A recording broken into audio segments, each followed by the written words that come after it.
Well, hello again to what's happening in John's shed. No tears really, to stick at it. I've now, I don't know if you can see that, I've managed to get that sheared lead nipple out. It's all cleaned up quite well as far as that goes. I managed to find a tap that cleaned the threads out nicely. You can just see that. I'm quite pleased that I've actually got, where's my hand? The bits that came out, because it, the last bit you had to piggle out, but it was pretty well as I thought. Yeah, I was quite pleased with that. So I've got another lead nipple here, which I've screwed in right to the bottom now, and exercised it through its threads like that. So after all that, I'm back to square one now. I've got a bleed nipple in there, and so that's that one done as far as it goes.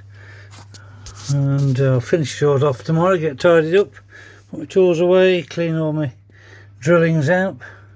It is a monkey to drill, brass.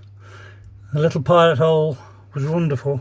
I have a centre drill from a lathe which I stuck in and gave it a nice countersink to start the bigger drill. But obviously when you put a bigger drill through a small hole in brass, it grabs like mad, so that was a bit awkward, but it didn't take long. But once it got to the very bottom, I had to put a small drill in just to get into the tapered bit, just to break the taper. Once that broke, because it breaks into steel then, so that didn't mark up. In fact, it polished it a little bit. I just let the drill run into the bottom of the hole for a while, and yeah, ran a tap down it, which ran down quite easily.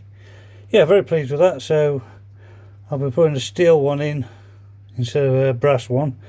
Brass sounds good, but it was well and truly stuck. I had to get my scriber and get a little bit imaginative with a brad awl just to get under the threads to get them out of the steel, get the aluminium, to get the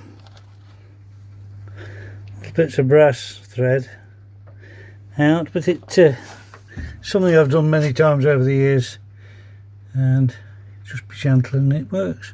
So I just thought to do that. I'm going to have a cup of tea. No, I might have something a bit stronger actually. I've had enough for tonight.